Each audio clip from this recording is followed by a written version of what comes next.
गौरी पुत्र गणेश भगवान की जय। बोलिए श्री शंकर पार्वती भगवान की जय। बोलिए श्री लक्ष्मी नारायण भगवान की जय।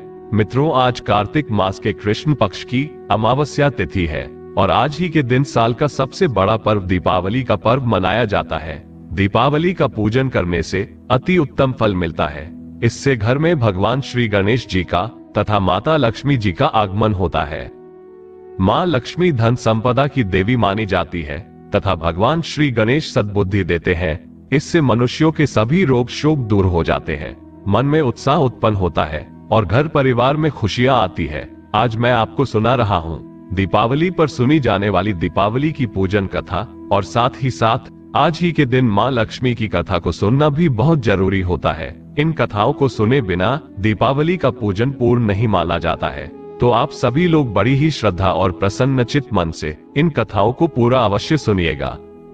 वीडियो शुरू करने से पहले आप सभी से विनम्र निवेदन है कि आपने अगर अभी तक चैनल सब्सक्राइब नहीं किया है तो ऐसी ही व्रत, कथा, त्योहार व सनातन धर्म से जुड़ी जानकारी सबसे पहले जानने के लिए सब्सक्राइब अवश्य कर लीजिए। आइए सुनते हैं इस पावन कथा को। एक नगर में देवी प्रसाद नामक बड़ा सेठ था। वह भगवान गणेश और माता लक्ष्मी का परम भक्त था। उसके 3 लड़के थे। उसका व्यापार बहुत उत्तम रीति से चल रहा था। वह सामाजिक कार्यों में भी पर्याप्त दान किया करता था। जब उसके लड़के बड़े हुए तो उसने क्रमशः सभी का विवाह कर दिया। तीनों ही लड़के अपनी अपनी पत्नियों के साथ में अलग अलग घरों में जाकर रहने लगे। इससे सेठ का व्यापार धीरे धीरे स्थिर होने लगा और उसके घर में दरिद्रता आने लगी। उधर तीनों लड़के भी दरिद्रता में ही जीवन यापन कर रहे थे। इस प्रकार से पूरा परिवार ही हताश निराश हो गया था। अपने भक्त की दुर्दशा को देखकर एक दिन भगवान गणेश एक महात्मा का रूप धारण करके उस सेठ के घर पर पधारे। तब सेठ ने उनका स्वागत सत्कार किया और उनसे अपनी दरिद्रता के निवारण का उपाय पूछा। तब महात्मा जी ने कहा, हे सेठ, कार्तिक मास की अमावस्या के दिन तुम अपने घर पर भगवान गणेश एवं माता लक्ष्मी का पूजन करो। इसमें अपने तीनों लड़कों को भी बुलाओ। तब मैं तुम्हें सुख समृद्धि प्राप्त करने का अचूक मंत्र बताऊंगा।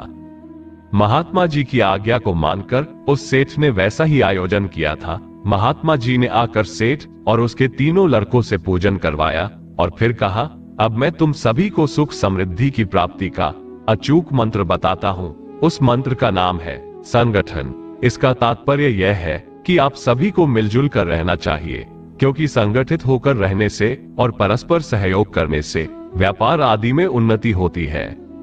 संगठन की शक्ति से ही देश और धर्म की रक्षा होती है। संगठन से ही भगवान गणेश का आशीर्वाद प्राप्त होता है, अर्थात सद्बुद्धि आती है। संगठन से ही माता लक्ष्मी की कृपा प्राप्त होती है, अर्थात धन संपदा में निरंतर वृद्धि होती है।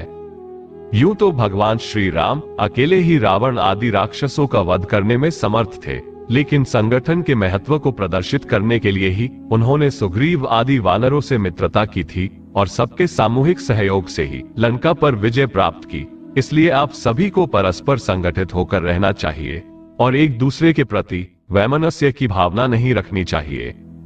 महात्मा जी के द्वारा दिए गए उपदेशों को सुनकर उन सभी को ज्ञान की प्राप्ति हुई। फिर उस सेठ के तीनों लड़के वहां से वापस अपने घर आ गए और सभी लोग मिलजुल कर रहने लगे। इससे उनके व्यापार में पुनः प्रगति हुई और उनको अपार धन संपदा की प्राप्ति हुई। इस प्रकार से जो लोग दीपावली पूजन के समय इस कथा का पाठ करते हैं और इसमें बताए गए मार्ग पर चलते हैं, उनको भगवान गणेश और माता लक्ष्मी का आशीर्वाद प्राप्त होता है।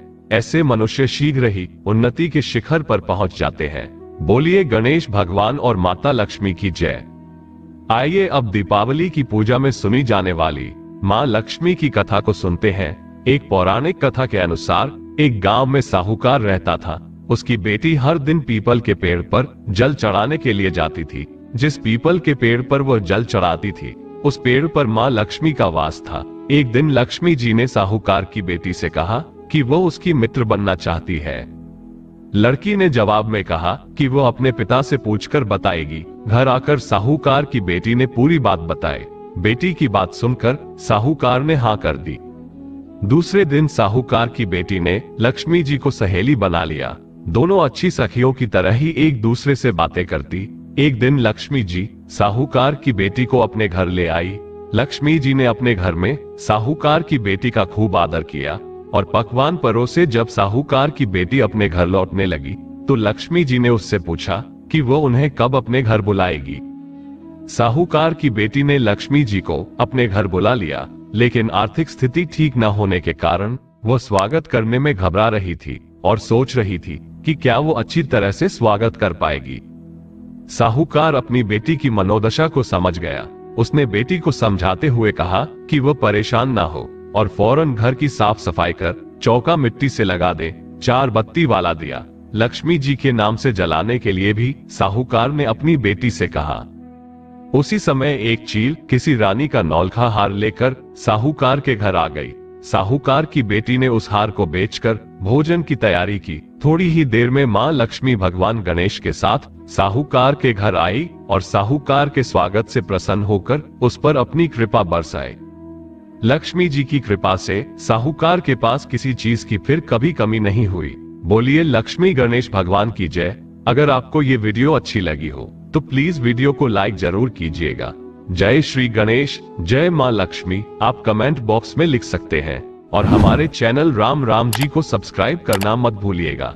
मिलते हैं अगली वीडियो में, तब तक के लिए राम राम जी।